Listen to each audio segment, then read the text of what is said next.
As our TV show enters its 10th season, we're doing something unusual. Instead of taping the show in the Community Voice Channel studio, we're taping on location at the Hammerfell Mill on West Main Street in Rockville. Why?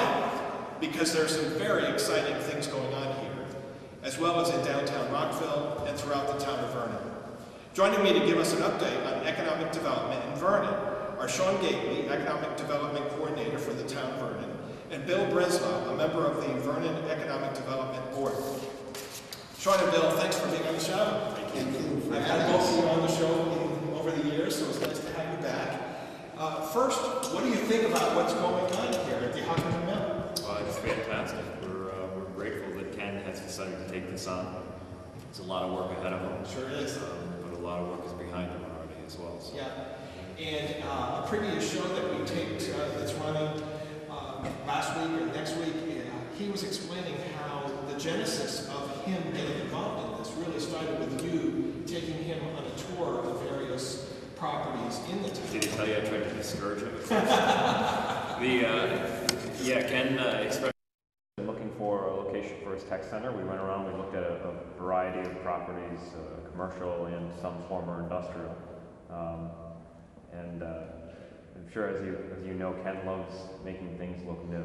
Right. So he saw this and saw an opportunity and a challenge, and Right. I couldn't shake him off of it. Yeah, I mean, some people see all the problems and they get bogged down in the problems. Some people are visionaries and they see what it can be, not Absolutely. what it is.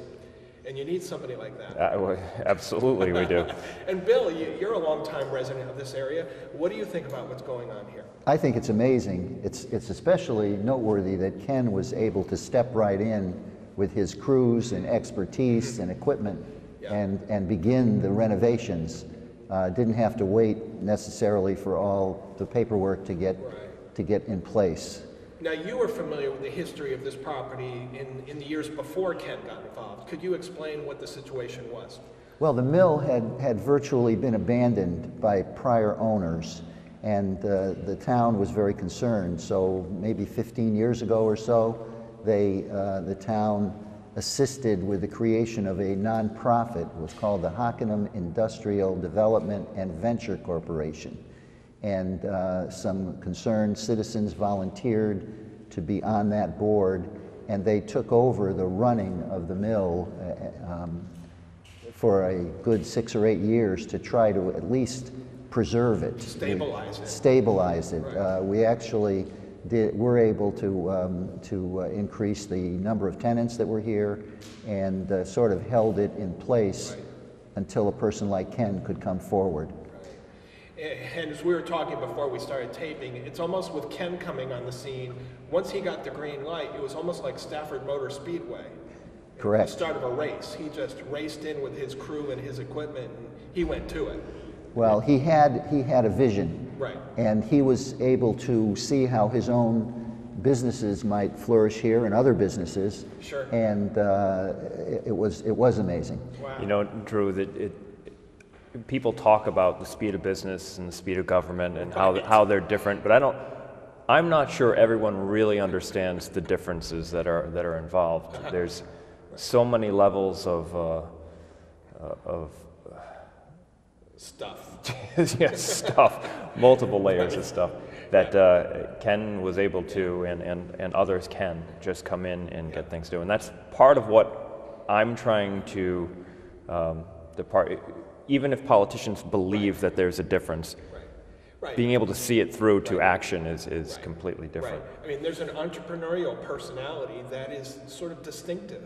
It takes sort of a special breed to actually have a vision and start a business and grow a business. And for years, I've described my business as a PT boat in the Navy. My dad was in the Navy in World War II. And as a PT boat, my business can speed and get something done, and the battleship and the aircraft carrier are figuring out which way they're going to turn. And that's the difference between being an entrepreneur and being sometimes in more bureaucratic settings. Entrepreneurs thrive on action and getting things done.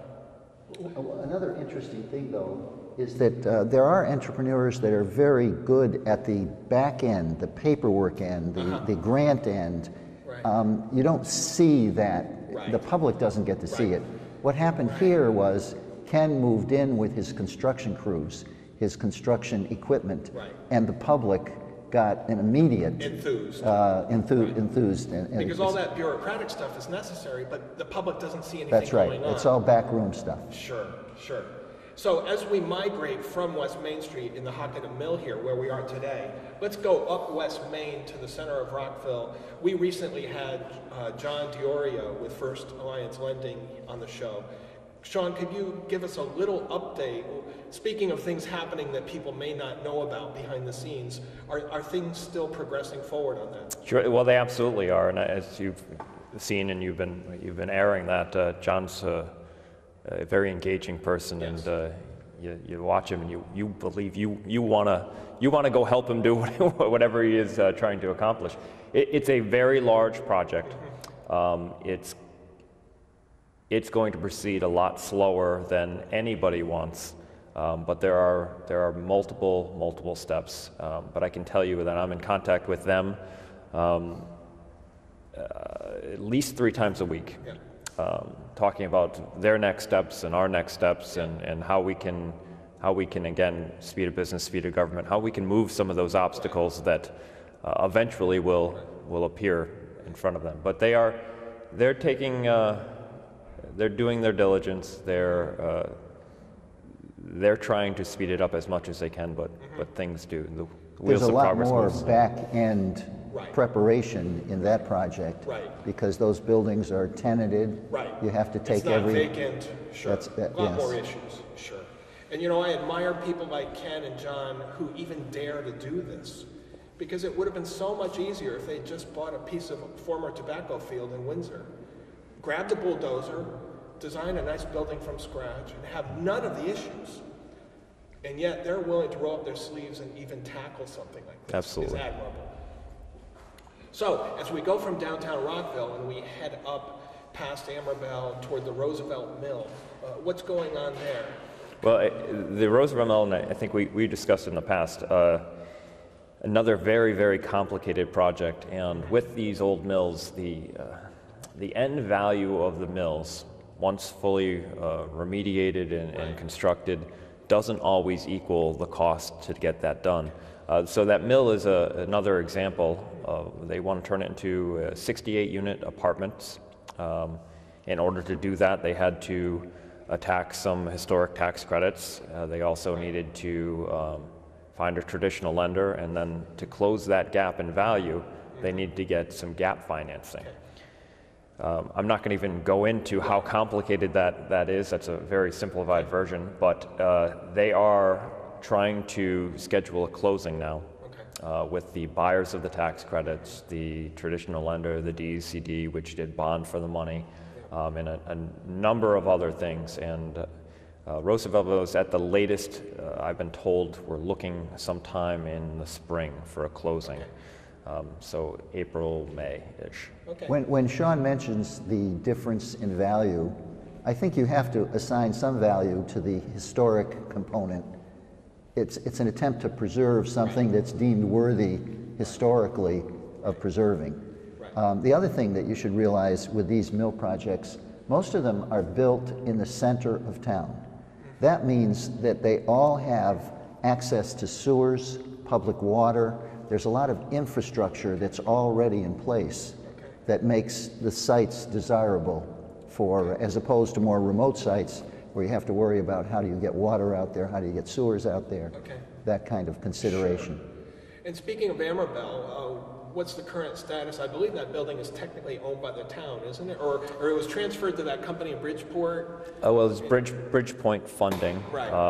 Bridgepoint Funding made some attempts and fell short of what I think they and the town wanted to accomplish.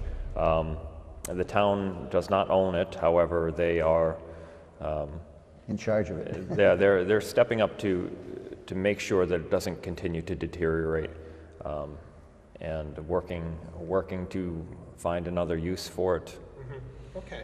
Maybe we can tackle that another time as things move Hopefully. forward. Yeah. So let's jump over head down Route 83 to Talcottville. What's going on with the Talcott Mill? That is almost a mirror image of the Roosevelt Mill. It's the same basic outlay. They have to have buyers for the tax credits and all of that. They just signed on for a new construction company, a local company, Cutter Enterprises, which is out of Vernon. Okay. They're going to now be the construction company for the project. They're hoping to have a closing in the next month or so, and then again we should see construction starting in the spring. Okay. That's very important because that's kind of a gateway mill to Vernon. As people come into Vernon, sure, that's going to have a very magnificent facade if it gets done the way it's contemplated. It's a very quaint historic district. And there's also, isn't there talk, Sean, about some kind of a little museum or something in that facility? They will be taking some partially a donation from the Talcott family, but they're also soliciting other woven and mill goods, and they're going to have a small setup, more of a I wouldn't call it necessarily a museum, but a display. Okay, sure. And as we look at 83, the past couple of years, it seems to me, and I don't know all the dealings behind the scenes, but as I go from Rockville to Talcottville, for example, I see the renovated Scranton Motors building. I see the Olender's place expand. I see the new Cardio Express finally opened. I see the dollar store going up. I see the Tractor Supply. I see the new Cumberland Farms gas station. I see Rockville Bank renovating their branch near Tri-City Plaza. I mean, is it my imagination, or are there are definitely signs of economic vitality there? We're moving. Yeah. Retail corridors need to reinvent themselves. Yeah. If they don't, then they wither. We've seen that in Manchester Parkade and the Berlin Turnpike in the past. If the companies don't reinvest, if they don't grow, going back to the speed of business, it's a government's job to try to get out of the way. And if there are obstacles that can be removed, then do our best to remove them. So there were some tax abatements that went into some of those projects that you talked about. It's a net win to the town to get the reassurances of the companies and the banks that are financing them to allow the money to flow. And once the money flows, well, that has an effect. And I think we're starting to see some of that effect. We're also seeing that people have a little bit of confidence in the economy, and they're doing. To Sean's credit, I would have to say that Vernon has done a lot to streamline the application process and have tried to have fewer meetings and consolidated meetings among all the different components that have to approve a project, so that a developer can see their way clear much more quickly, because time is money with development. Right. And Bill, as we head down Route 83 to Tri-City Plaza and take the left onto Route 30 up toward Rhines Deli and Vernon Diner, there was a piece of property right across the street from Vernon Diner that was vacant for a long time. What's happening there? You know what, I'm going to have to pass to Sean. I know that a small strip center is being proposed. That's 444 Hartford Turnpike. It was a former Texaco station. They are, that combined with, I think, a former off-ramp for 84 is now going to be a new strip plaza of roughly five units. It'll be end capped by a Dunkin' Donuts, and then have a few other uses. And I think they're searching for a financial institution to have the other end cap. So it'll provide for again another unsightly piece of property that had become overgrown. It will now blend into that landscape a little bit better. Sure. Is it fair to tell our viewers that we're sitting in an unheated warehouse? And that I'm extremely jealous. I'm extremely jealous of Sean at this point. I gotta keep my scarf going. At least we're wearing sweaters. So as we head up Route 30 and the I84 corridor from Vernon Diner, what's going on at I84 Exit 67, that whole area? Well, that area still remains another site of future growth or future development for the town, and it's important for us to take advantage of those the asset we have there. We have the highway, we have the off-ramps, we have land that can be developed to help further our efforts, our economic efforts, and strengthen the economy. So the effort now remains with a challenge we have with our sewer system. So our sewers currently do not, they don't service that area. You have McDonald's and Burger King, which are connected to sewers, but they have long feeds shooting up to the main line. So a pump station is probably going to be required to get some other development. So funding that is the next step. That again is an example of the behind the scenes things. You know, people may drive by there all the time and say, why isn't anything happening? They don't know the infrastructure issues. Well, absolutely. But there's another consideration that you have to think about. It's the large scale projects that can afford to invest in the infrastructure. Sometimes they're not obligated to do it, but they hold that out as a carrot to the town, saying, you let us do this large project, and we're in a position to help you widen roads, bring in utilities, and things like that. So that's in the background. Yep. So Bill, from your perspective, because you see things through a legal lens, and there are all kinds of legal issues and obstacles that have to be overcome and dealt with. When we talk about economic development in the past few years, do you see, what's your perspective on economic development coming through the prism or the lens of a lawyer? What's your perspective on this whole issue of economic development? Well, you know what, I see the housing market coming back a little bit, which is good. It provides jobs for people.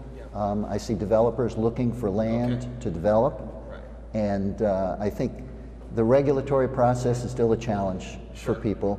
And when you get into sophisticated regulations, the environmental things that were encountered here, that truly occupies a lot of time before the public ever sees any dirt being moved. Right, and being a lawyer, I would think that you're sort of like boots on the ground very early on in any kind of development that might happen. However, it's the private entrepreneur that pushes the process along. They're in a hurry. So they are the impetus, the initiative, and we're all trying to be of assistance. Either, as Sean says, try and get out of the way a little bit, or at least give them the plan that will get them through the back end of the project. One of the interesting demographic issues for Tolland County is we have about 3,000 work sites, but the average work site has 13 employees. So in my observation, Tolland County is very much of an entrepreneurial kind of culture here. We don't have the big corporate complexes that Hartford County has, and New Haven County, Fairfield County. Would you agree with that assessment that we do, speaking of entrepreneurships, that we have a lot of entrepreneurs like Ken who are high energy and action oriented and want to make good things happen in our area? That's why one of the goals of the Economic Development Commission, and I'm sure from Sean's perspective, is retaining the businesses that we have, business retention, and allowing the ones that are already here to expand, finding places and employees for them. And it's easier to keep somebody who's here than to go out and try and bring somebody. Correct. So that's the industry catchphrase, economic development, is BR&E, business retention and expansion. And going out, making the visits, seeing if there's an obstacle, seeing if they're busting at the seams, if they're gonna grow, if they're contracting. And speaking of contracting, having those entrepreneurs, having the small shops is such an asset that I don't think we look to as often as we should. The large corporations are contracting; they're not expanding. They're not growing. They're doing their best to cut costs and seek things. So that's one of Connecticut's issues we've had, is we have the UTC, the GE, these large companies that they're no longer growing and building new plants. They're shrinking. They're finding ways to do things. So and they're more likely to be enticed to move out of state. Well, absolutely. Where if you have an entrepreneur that has roots here, family here, they're part of the community. It's an emotional decision. It's not just an economic decision. I mean, they choose to be planted here. And my view of economic development, I live in the woods in Ellington, is always, I'd rather have a forest of small businesses than depend on one or two big trees, a big corporation, where they are homegrown, they have strong roots. They're more likely to participate in the community also. And they care, right. Absolutely. Wow, very cool. Bill, if someone were interested, you are actually with a very well-established law firm in town. What is the name of that firm, and what is the website for that firm? I'm with the firm of Kahan, Kerensky, and Capicella, and you're asking me about the website. I think if you just Google the name, you'll come up with a website. But I also think it's kkc-law.com. Okay, if you say that's it, then that's it. Yeah. However, I'd also like to make a plug for the Economic Development Commission. Sure. We have meetings, and there is an opportunity for the public to participate. So if people have ideas about projects or things that we or the town ought to be considering, they're more than welcome to come in and give us their ideas. In other words, community involvement, volunteerism is still encouraged. Absolutely. Because sometimes people complain, well, how come this happened? But they didn't plug in.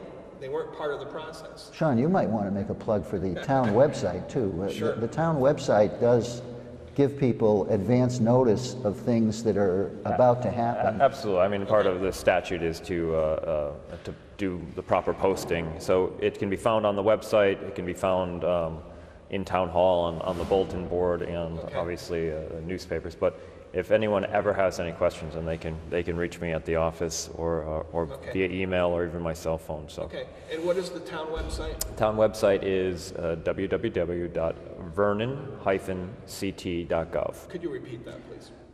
Vernon-ct.gov. Forgot the W threw me off. So, what are you seeing, Sean, in terms of the diversity of the economy here in Vernon? For example, some towns, they have one core industry. My wife grew up in Sturbridge, Mass. So, of course, Old Sturbridge Village, and then American Optical in Southbridge was a huge influence in the town.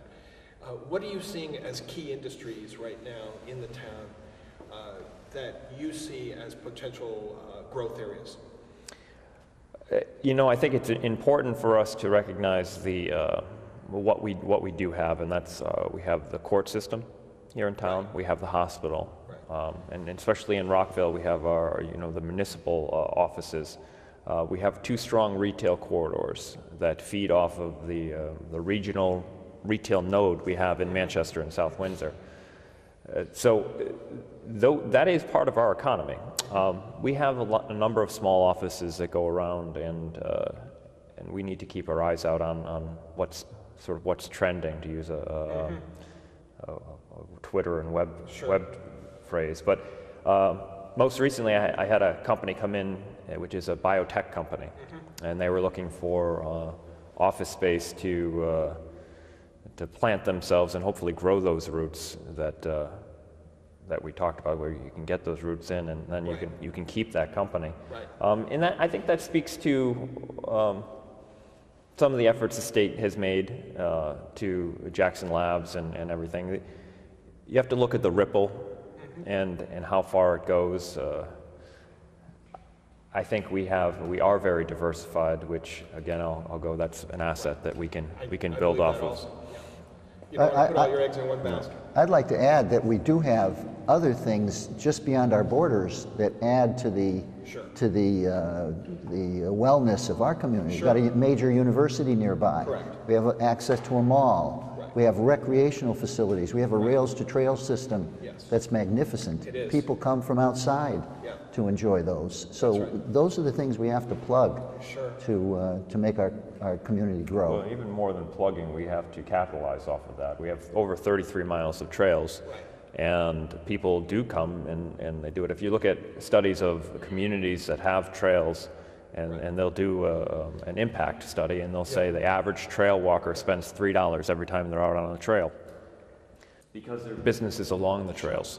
We don't necessarily have those yet. You get in a car, you go somewhere, you do something. So we're capturing some of that revenue, but not to the full extent.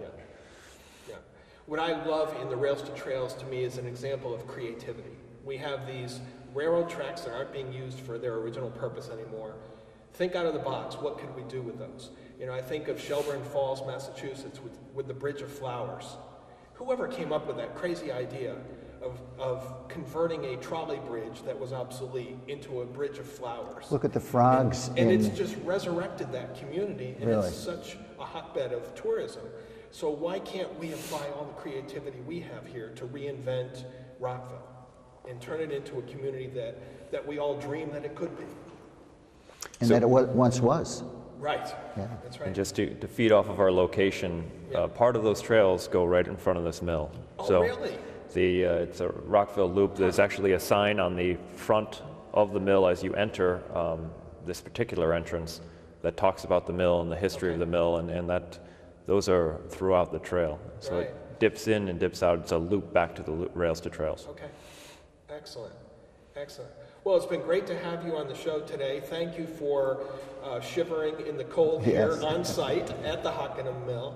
And we applaud Rockville Construction and what they're doing here to rejuvenate and resurrect this. You can see out the window here, this is what it is, but this is not what it's going to be.